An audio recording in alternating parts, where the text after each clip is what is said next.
नमस्कार. विवेकानंद केंद्र कन्याकुमारी शाखा दादर यांच्यातर्फे हा जो प्राणायामाचा वर्ग चालू केलेला आहे त्यामध्ये पुन्हा एकदा तुमचं सगळ्यांचं मनपूर्वक स्वागत. आपण सेशनची सुरुवात 3 ओंकारने प्रार्थनेने करूया.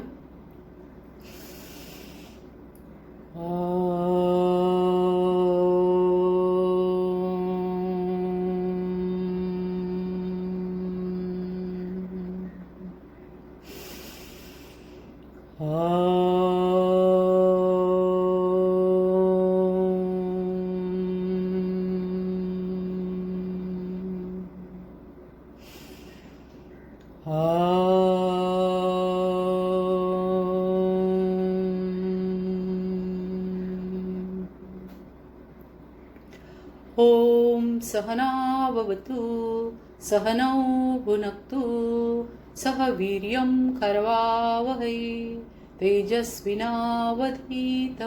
मा विद्विषावहै. ओम शांती शांती शांती.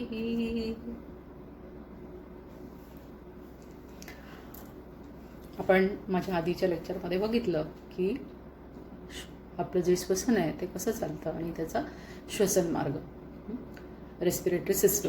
आता त्याच्या श्वसनाचे कुठले कुठले असे आजार आहेत त्याच्याबद्दल आज आपण जाणून घेऊया. त्याच्या आधी मी तुमच्याशी माझा स्वतःचा जो अनुभव आहे तो शेअर करणार आहे. तो नक्कीच तुम्हाला प्रेरणादायी ठरू शकेल. मला खूप जुना सर्दी खोकल्याचा त्रास होता आणि एक डॉक्टर यायचे आणि त्यांनी मला योगाभ्यासाकडे वळायला सांगितलं आणि मी 1996 सालापासून स्पॉन्डिलिटिस आणि सर्दीसाठी योग आणि प्राणायाम करते आणि त्याचा मला खूप चांगला सकारात्मक असा फायदा झाला. 2002 साली मी योग प्रशिक्षक वर्गाचा कोर्स केला विवेकानंद केंद्रातनं आणि त्याच्यानंतर 2003ला मला कॅन्सर डिटेक्ट झाला. पण कॅन्सर डिटेक्ट झाला तरी माझं मनोधैर्य अजिबात मी त्यावेळेस खचू दिलं नाही. अतिशय सकारात्मक दृष्टिकोनातनं मी त्या आजाराला सामोरं गेले आणि मला सांगायला अतिशय आनंद वाटेल की गेली 17 वर्ष मी चांगल्या तऱ्हेने आयुष्य जगते. ते फक्त आणि फक्त योगाभ्यास आणि हा जो प्राणायाम वगैरे करते त्यामुळे. 2012 साली वयाची गोल्डन ज्युबिली सेलिब्रेट करायची होती आणि कैलास मानसरोवरला जायची खूप इच्छा होती. तेव्हा साधी नॉर्मल माणसं जाऊ शकत नाही तर तुम्ही कसे जाल असा मला प्रश्न विचारण्यात आला होता. पण माझी एक भक्तिभाव होता किंवा एक डिवोशन होतं मला की जायचंच होतं. अगदी मनाने ठाम निश्चय केला होता की मला कैलास मानसरोवर करायचंच आहे. तेव्हा त्या जे वैद्य सर म्हणून होते त्यांनी माझी जी परीक्षा घेतली आहे ती मला ओंकार म्हणायला लावला. हा ओंकार तुम्ही किती दीर्घ म्हणता त्याच्यावरनं तुमच्या लंग्सची कपॅसिटी कळते. आणि जेव्हा कैलासात जाता तुम्ही जसे जसे समुद्रसपाटीपासून वरती जाता तेव्हा तुमच्या फुफ्फुसांची क्षमता, कारण तिथे ऑक्सिजनचं लेवल खूप कमी होत जातं आणि अशा ॲडव्हर्स कंडिशनमध्ये तुम्ही सस्टेन करता आला पाहिजे तुम्हाला त्या ह्याचा जो कमी ऑक्सिजनचा परिणाम होतो शरीरावरती तो तुम्हाला सोसता आला पाहिजे. हा त्यामागचा मुख्य हेतू असावा. आणि माझं कैलासाचं नुसतं कैलास मानसरोवर नाही तर ती परिक्रमाही पूर्ण झाली. त्याचा मला खूप आनंद वाटतो आणि मी तो सगळ्यांशी शेअर नक्की करते. तर आज आपण बघूयात की साधारणपणे कुठले कुठले आजार होतात फुफ्फुसाच्या ज्या श्वसन संस्थेशी निगडित. सगळ्यात पहिला जो आहे तो म्हणजे कॉमन कोल्ड म्हणजे सर्दी. अगदी सर्दी खोकला सर्वसाधारणपणे सगळ्यांनाच होतो. ह्याच्या आधी पण मी तुम्हाला एक गोष्ट सांगू इच्छिते की मी डॉक्टर नाही आहे, परंतु मी कॅन्सर झाल्यानंतर काउन्सिलर्सचा कोर्स केला आणि पेशंट्सना काउन्सिलिंग करणं, त्यांना मदत करणं आणि त्या अनुषंगाने जे जे काही मला शिकता येईल, समजून घेता येईल त्या दृष्टिकोनातनं मी माझं अभ्यास म्हणा किंवा एक स्वतःला अपडेट करत असते. तर त्या अधिकाराने मी तुमच्याशी आज बोलणार आहे. तर हा जो सर्दी खोकला हा जो असतो कॉमन, तो सर्वसामान्यपणे वर्षातनं एकदा तरी होतो आणि असं म्हणतात की सर्दी झालेली चांगली, कारण त्याच्यामध्ये आपले जे विषारी वायू असतात शरीरातले किंवा विषारी घटक असतात ते सगळे शरीरातनं बाहेर टाकले जातात. आणि ही सर्दी जी होते ती साधारण 5 ते 6 दिवस ते 1 आठवड्यापर्यंत राहते. अगदी तुम्ही काहीही त्याच्यावर उपचार केले नाही तर ती सर्दी आपोआप बरी होते. हे अनुभवाने मी तुम्हाला सांगू शकते. आणि डेफिनेटली तुम्ही जेव्हा प्राणायाम कराल त्यावेळेला प्राणायामाचा त्या सर्दीवरती अगदी सकारात्मक असा उपयोग होणार आहे आणि ती तुमची सर्दी संपूर्णपणे बरी होणार आहे. बाहेर खूप इन्फेक्शन असतात. जसं जसं हवामान बदलतं, आता उन्हाळा चालू झाला, आता उन्हाळ्याचे वेगळे इन्फेक्शन्स असतात. उन्हाळा संपून पावसाळा चालू झाला की तेव्हा वेगळे असतात. थंडी चालू झाली की तेव्हा वेगळे. हवेमध्ये खूप सारे घटक असतात, परागकण असतात, बॅक्टेरिया असतात, व्हायरसेस असतात आणि ते तुमच्या शरीरावरती अटॅक करत असतात आणि त्यामुळे तुम्हाला वेगवेगळे आजार होतात. तर ही जी सर्दी असते तेव्हा पहिल्या लेक्चरमध्ये सांगितलं दोन्ही नाकपुड्या एकदम चालू नसतात. एक नाकपुडी एकदा चालू असते तेव्हा दुसरी विश्रांती घेत असते. म्हणूनच सर्दी होते तेव्हा एका नाकपुडीत होते आणि सुरुवातीला फक्त पाणी गळायला लागतं आणि नंतर हळूहळू मग सर्दी तुमची पिकायला लागते. ती सर्दी पिकायला लागली की मग तुम्हाला साधारण डोकं दुखायला लागतं, ताप म्हणजे कणकण येते अशी आणि थोडं औषधं वगैरे घेतली की बरं वाटतं. वाफारा घेतो आपण किंवा काही विक्स वगैरे लावतो आणि त्याच्यामुळे सर्दी बरी होते. हा अगदी सर्वसाधारण होणारा सगळ्यांना आजार आहे. तो प्राणायामाच्या अभ्यासाने किंवा त्याच्या नियमित सरावाने तो कमी होणार आहे. ह्याच्याशीच अगदी जवळचा म्हणजे दुसरा म्हणजे सायनोसायटिस. आधीच्या लेक्चरमध्ये सांगितलं की आपल्या नाकाच्या इथे, गालाच्या इकडे, मानेच्या इकडे पोकळ्या असतात आणि त्या पोकळ्या म्हणजे सायनसेस आणि त्याच्यामध्ये ही जी पिकलेली सर्दी असते ती जाऊन बसते आणि त्यामुळे मग तिथे प्रचंड म्हणजे आपण बोट लावलं, दाबलं की दुखतं किंवा असं एक प्रकारचं असं म्हणजे उत्साह नाही वाटत. तर ह्याला सायनोसायटिस असं म्हणतात. हा सुद्धा वाफारा घेतल्याने आणि काही ठराविक औषधं घेतल्याने त्याच्यावरही तुम्हाला मात करता येते. याचा पुढचा आपण आजार बघूया तो म्हणजे अस्थमा किंवा दमा.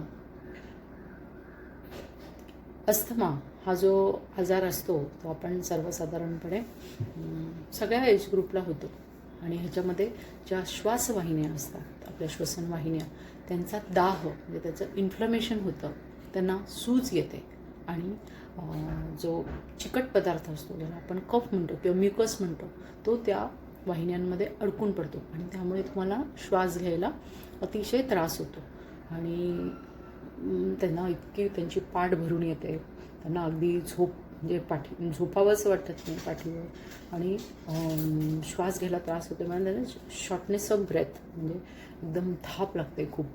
असा जो अस्थमाचा अटॅक कधी कधी येतो आणि अशा लोकांना आपण बघतो की ते लोक नेहमी त्यांच्यासोबत नेब्युलायझर किंवा इन्हेलर जे असतात ते कॅरी करत असतात. त्याच्यामध्ये स्टिरॉइड्स असतात आणि ते सतत पंप जो असतो तो पंप घेतला की त्यांना मग थोडंसं रिलीफ वाटतं, बरं वाटतं. हा जो आजार आहे अस्थमा तो मेनली धुळीची ॲलर्जी किंवा कसल्या तरी गोष्टींची ॲलर्जी असते. पोलन ग्रेन्सची म्हणजे ते परागकण असतात, धुळीचे कण असतात हवेमध्ये किंवा हेरेडिटरी म्हणजे त्यांच्या आधीच्या पूर्वजांना जर असेल तर तो त्यांना पण त्यांच्या जीन्समार्फत हा आजार होतो. बऱ्याच वेळेला हा आजार इतका प्रकोप पावतो की त्यांचा कंडिशन एकदम क्रिटिकल होते आणि मग त्यांना ऑक्सिजन म्हणजे आर्टिफिशियल ऑक्सिजन द्यायची वेळ येते. तर हा पण जो आजार आहे तो आपण श्वसनाचे व्यायाम केले, प्राणायामाचा सराव केला तर त्याच्यावरती आपण मात करू शकतो. जास्ती करून सिगरेट ओढणारे जी लोक आहेत त्या लोकांना ह्याचा त्रास होऊ शकतो आणि जे त्यांच्या संपर्कात असतात त्यांना पॅसिव्ह स्मोकर म्हणतात, त्यांना पण ह्या आजाराची लक्षणं दिसतात. म्हणून त्यांनी पण तितकीच काळजी घेणं आवश्यक आहे. त्याच्यानंतर जो आहे तो लंग्स फायब्रोसिस म्हणजे आधीच्या लेक्चरमध्ये सांगितलं लंग्सला इलास्टिसिटी असते, ते असे आकुंचन आणि प्रसरण पावतात आणि ती जी क्षमता असते फुफ्फुसांची ती क्षमता त्यांची निघून जाते आणि लंग्स असे रिजिड होतात आणि जर रिजिड झाले तर ते श्वास घेणार कसा आणि उच्छ्वास करणार कसा. तर त्यामुळे ही जी लंग्स फायब्रोसिस असते ती सुद्धा कंडिशन इरिव्हर्सिबल असते. माझ्या सासूबाईंना झाला होता आणि त्याच्यानंतर बरेच असे म्हणजे संशोधन म्हणा किंवा बऱ्याच लोकांच्या लक्षात आलं की कबुतरांची विष्ठा त्याच्यामुळे जे काही असतील त्याचे घटक त्याच्यामुळे हा लंग्स फायब्रोसिस होतो. कारण माझ्या सासूबाई आमच्या शेजारी राहणाऱ्या माझ्या चुलत सासूबाई आणि त्याच्या मागे राहणाऱ्या जोशी काकू अशा तिघींनाही लंग फायब्रोसिस आजार झाला आणि त्याच्यात त्यांचा अंत झाला. तर हा जो आजार आहे तो पण तितकाच घातक आहे. तर ह्याच्याबद्दल थोडक्यात सांगितलं. त्याच्यामध्ये पण असंच आहे की तुम्हाला तुमची श्वास घेण्याची कपॅसिटी जाते, त्यामुळे बोटं निळी पडतात, शरीर निळं काळं पडायला लागतं, तुम्ही 4 पावलंसुद्धा चालू शकत नाही आणि तुम्हाला मग ऑक्सिजन लावल्याशिवाय गत्यंतर नसतं. त्याच्यानंतर होतो न्यूमोनिया. न्यूमोनिया जो आहे तो फुफ्फुसांशी निगडीत आहे. वायुकोशांमध्ये पाणी जमा होतं आणि त्याचं पण ते जमा झाल्यामुळे त्याचं जे गेसेस एक्सचेंज जो असतो, कार्बन डायऑक्साईड ह्या बाजूला घेऊन तो फुफ्फुसावाटे बाहेर सोडायचा आणि ऑक्सिजन रक्तामध्ये आपल्याला मिसळायचा असतो. तर ही जी गेसेस एक्सचेंज असते ती कपॅसिटी जी असते ती जाते आणि लंग्स मध्ये जे पाणी भरतं आणि त्याच्यामुळे असाच त्रास होतो की तुम्ही श्वास घेऊ शकत नाही, पाठीत भयानक दुखतं, खूप त्रास होतो ह्या गोष्टींचा आणि हा फेटलसुद्धा ठरू शकतो. आणि हे जे आहे ते तुम्हाला शेवटी व्हेंटिलेटरवर त्याला पेशंटला ठेवावं लागतं. व्हेंटिलेटर म्हणजे सगळं आर्टिफिशियल ब्रिदिंग चालू असतं तुमचं आणि व्हेंटिलेटर काढलं की संपतं. तर म्हणून हा जो लंग्स फायब्रोसिस म्हणा किंवा जो न्यूमोनिया आहे हे थोडे घातक ह्याचे आहे. आणि सगळ्यात डेंजरस असा म्हणाल तर ट्युबरक्युलोसिस म्हणजे फुफ्फुसांचा फुफ्फुसांचा क्षयरोग आणि शेवटचा जो आहे तो लंग्स कॅन्सर. आणि हे सगळे जे शेवटचे जे आहेत न्यूमोनिया, लंग कॅन्सर किंवा ट्युबरक्युलोसिस हे फेटल आहे. त्याच्यावरती बऱ्याच अंशी मेडिकेशन आहे, उपचार पद्धती आहेत, परंतु एकदा झाल्यानंतर माणसाचं जगणं थोडं कठीण होऊन जातं. आणि आपल्या हातात काय आहे तर आपल्या हातात आपण आपल्या तब्येतीची काळजी घेणं. आणि आता तुम्ही बघताय की कोरोना व्हायरस जो होतो आहे तोही तुमच्या रेस्पिरेटरी सिस्टमवरतीच अटॅक करतो आहे. एक गोष्ट तुमच्या सगळ्यांच्या लक्षात आली असेल की कोरोना व्हायरसमुळे लॉकडाऊन झालं आहे, परंतु सगळीकडे तुम्ही बघाल तर हवा आता एकदम शुद्ध झाली आहे. कारण रस्त्यावर गाड्या नाही आहेत, वाहनं नाही आहेत, त्यामुळे धुराचे लोट जे पोल्युशन होतं आहे हवेचं ते अगदी कमी प्रमाणात होतं आहे आणि त्यामुळे लोकांना श्वासोश्वास घ्यायला खूप सहज शक्य होतं आहे. आणि ही परिस्थिती जी आहे ती अतिशय फेवरेबल आहे तुम्हाला प्राणायाम शिकण्यासाठी. कोणालाही कोरोना व्हायरस होऊ नये आणि जे लंग्सची स्वतःची काळजी घेतील तर त्याच्यावरती पण ते मात करू शकतील. म्हणजे आपण बघितलं की कोरोना व्हायरस झाला तरी पण बरं होण्याचं प्रमाण हे मृत्यूपेक्षा डेफिनेटली जास्ती आहे. तर असे हे जे सगळे आजार आहेत त्याच्यामधनं आपल्याला बाहेर कसं पडता येईल हे आपण बघितलं पाहिजे. शक्यतो गर्दीची ठिकाणं टाळली पाहिजेत. स्मोकिंग जिथे चालू असतं तिथे अवॉइड करायला पाहिजे. हल्ली तर बघायला मिळतं की मुलीसुद्धा स्मोकिंग करतात, तर त्यांनी शक्यतो याच्यापासून दूर जायला पाहिजे. बाहेरच्या देशामध्ये स्मोकर्सचं म्हणजे तर प्लाझा असतो, स्मोकर्स प्लाझा, म्हणजे तिथे स्मोकिंग झोन्स असतात आणि तिथे भकाभक सिगरेटी ओढत असतात. आपल्याकडे पण असे काही ठिकाणी बघायला मिळतं. मोठ्या मोठ्या कंपन्यांमध्ये वगैरे आम्ही बघतो रस्त्याने जाताना. तर मुलींचं प्रमाण वाढलेलं आहे, ते वाढू नये अशीच इच्छा आहे. सगळ्यांनी आपलं आरोग्य धनसंपदा, म्हणजे सगळं आपलं आरोग्य आपल्या हातात आहे. याच्यानंतर कपालभातीवरती लेक्चर होईल, तुम्हाला शिकवली जाईल कपालभाती. त्यासाठी आवश्यक आहे ती प्राणायामाची प्रार्थना मी म्हणते.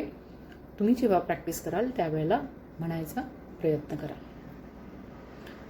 प्राणसेदं वशे सर्वं त्रिदिवे यत् प्रतिष्ठितं मातेव पुत्रान् रक्षस्व श्रीश्च प्रज्ञाञ्च विधेहि नैति। नमस्कार, आत्ताच आपण ताईंचा श्वसनावरचं लेक्चर ऐकलं आहे। आज आपण कपालभाती शिकणार आहोत। कपालभाती हठयोगामधल्या वेगवेगळ्या क्रियांमधली एक क्रिया आहे। हठयोगामध्ये धोती, जलनेती, त्राटक असतात। त्यामधली धोती ही शुद्धी क्रिया आहे। त्राटकामध्ये आपण डोळ्यांचे वेगवेगळे व्यायाम शिकतो आणि जलनेतीमध्ये नाकाची शुद्धी क्रिया होते। कपालभाती सुद्धा एक शुद्धी क्रिया आहे। त्यामध्ये आपला श्वसन मार्ग शुद्ध आणि स्वच्छ होतो। कपालभाती ह्यामध्ये आपण फक्त श्वास सोडण्याची क्रिया करतो आणि घेण्याची क्रिया ही नॅचरल होत असते। कपालभातीमुळे आपलं शरीर आणि मन शिथिल होते।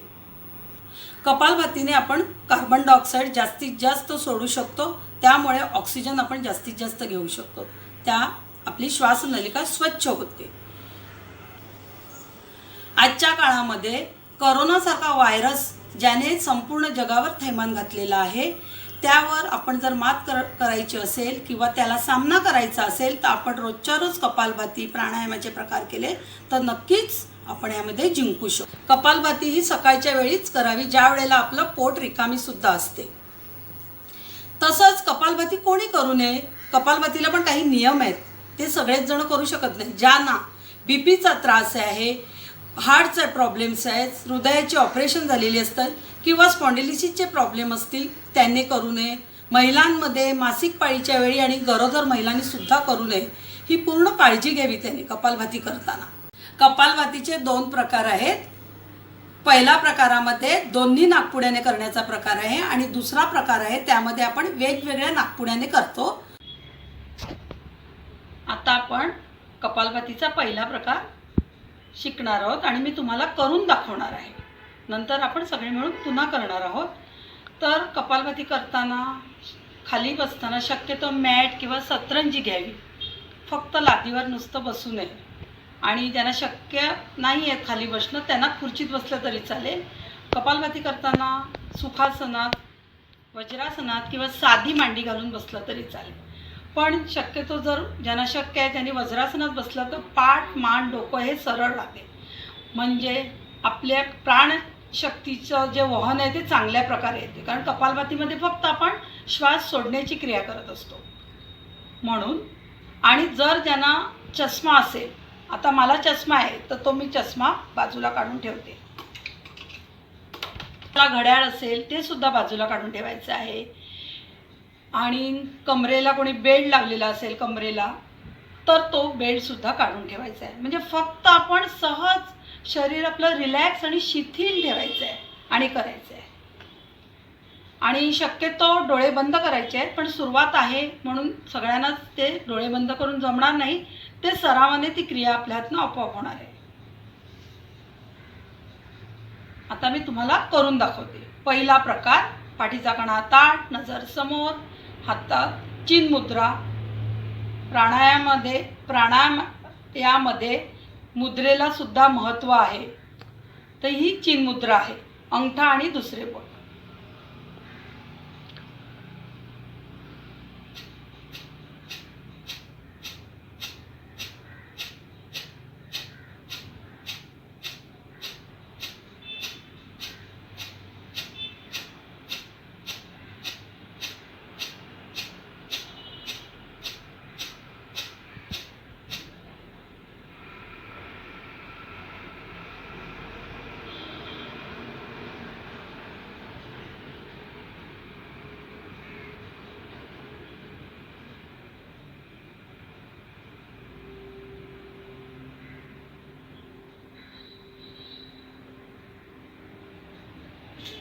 आता आपण पाहिलं असेल मी काही सेकंद डोळे बंद करूनच होते, म्हणजे त्यावेळेला माझी कोणतीच हालचाल नव्हती। ह्यालाच कुंभक असं म्हणतात, केवल कुंभक। म्हणजे त्या स्थितीमध्ये आपण श्वास घेतही नाही आणि श्वास सोडतही नाही, ह्या क्रियेला केवल कुंभक असं म्हणतात। पण मुद्दाम श्वास आपण ह्याच्यामध्ये रोखायचा सुद्धा नाही, ही क्रिया आपोआप होते। कपालभातीमध्ये जो पहिला स्ट्रोक्स असेल तोच शेवटचा स्ट्रोक्स पाहिजे। मग आपले 10 स्ट्रोक झाले तरी चालतील, 20 स्ट्रोक झाले तरी चालतील, म्हणजे त्याची गती सारखीच हवी. जो पहिला आहे तो शेवटचा पाहिजे, म्हणजे तो कमी कमी होत जाता कामा नये. आपण आता सगळे मिळून करूया. चला पुन्हा मी करते.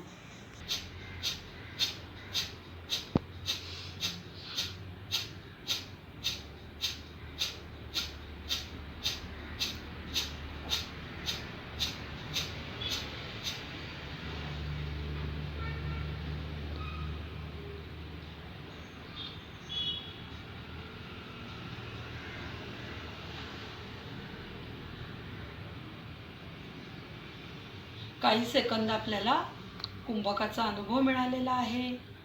आज आपला पहिलीच वेळ जर असेल तर त्यांना पटकन त्याचा अनुभव येणार नाही. सरावाने त्याचा कुंभकाचा अनुभव यायला लागेल. कपालभाती पण आपण सातत्याने रोजच्या रोज नियमित जर केली तर एका मिनिटात त्याचे 120 स्ट्रोक्स होतात. म्हणजे एका सेकंदाला 2 स्ट्रोक्स ही त्याची गती असली पाहिजे. पण हे केव्हा होणार आहे, जमणार आहे, जेव्हा आपण रोजच्या रोज नियमित 6 महिने केलं तर आपल्याला हे करता येणं शक्य आहे. आता आपल्याला मी दुसरा प्रकार दाखवणार आहे, कपालभातीचा दुसरा प्रकार. त्यामध्ये आपण नासिका मुद्रा घेणार आहोत. पुन्हा आपण वज्रासनात किंवा सुखासनात जसं आपल्याला शक्य आहे त्या स्थितीमध्येच बसायचं आहे. मान, पाठ, डोकं सरळ, नजर समोर. नासिका मुद्रा घेताना उजव्या हाताचा अंगठा आणि चौथे बोट, आणि शक्यतो हात आपण असा आडवा ठेवू नये, कारण नंतर हात दुखू शकतो, म्हणून हात हा असाच ठेवायचा. तर आता मी तुम्हाला करून दाखवते. अंगठा उजव्या नाकपुडीवर ठेवलाय आणि चौथ्या बोटाने डाव्या साईडने मी श्वास सोडत जाते.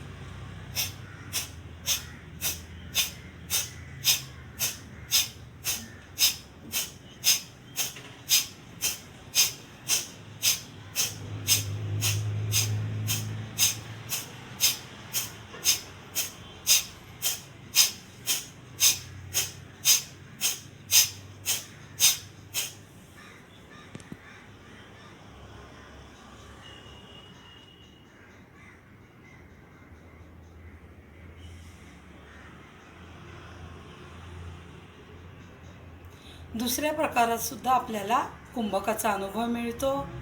म्हणजे एकदम आपण शांत स्वस्थ बसतो, श्वास घेतही नाही आणि श्वास सोडतही नाही. ह्या क्रियेला आपण कुंभक म्हणतात. चला आपण आता करूया नासिका मुद्रा. पाठीचा कणा ताठ, नजर समोर.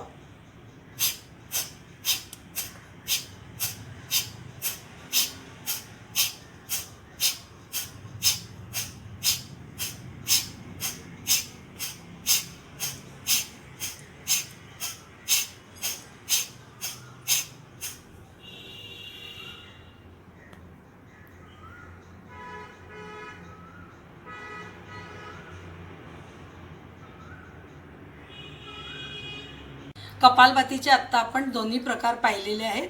तर आता मी आपल्याला कपालभातीचे फायदे सांगते. कपालभातीमध्ये पोटाचं फ्लॅपिंग होते, त्यामुळे पोटाचे जे काही विकार असतील, आजार असतील पचनाचे वगैरे, ते सगळे निघून जातात. पोट आत जायला मदत होते, आळस दूर होतो, लठ्ठपणासुद्धा कमी होतो, मधुमेहासारखे सुद्धा आजार ह्याच्यामध्ये कमी होतात. मेंदूचं कार्य सुरळीत चालते, रक्तपुरवठा चांगल्या प्रकारे होतो संपूर्ण शरीराला. तसंच विद्यार्थी अभ्यास करत असताना त्यांना ज्या वेळेला झोप येत असते त्यावेळेला त्यांनी थोडा वेळ जर कपालभाती केली तर त्यांची झोपसुद्धा निघून जाऊ शकते. कपालभातीमुळे मनशांती मिळते आणि संपूर्ण शरीराची आपली एक प्रकारची डेव्हलपमेंट होते. कॅन्सरसारख्या आजारावर सुद्धा आपण मात करू शकतो, ही नियमित आणि रोजच्या रोज आपण जर केलं तर. कपालभाती 6 महिने रोजच्या रोज जर केली तर कपाळावर एक चमक येते, चेहरा पण आपला संपूर्ण तेजस्वी दिसायला लागतो. प्रार्थना म्हणूया आता आपण. नमस्कार मुद्रा घेणे. ओम असतो मा सद्गमय, तमसो मा ज्योतिर्गमय, मृत्युर्मा मृतं गमय, सर्वे भवन्तु सुखिनः सर्वे सन्तु निरामया सर्वे भद्राणि पश्यन्तु मा कश्चित् दुःखभाग् ॐ शान्ति शान्ति शान्तिः।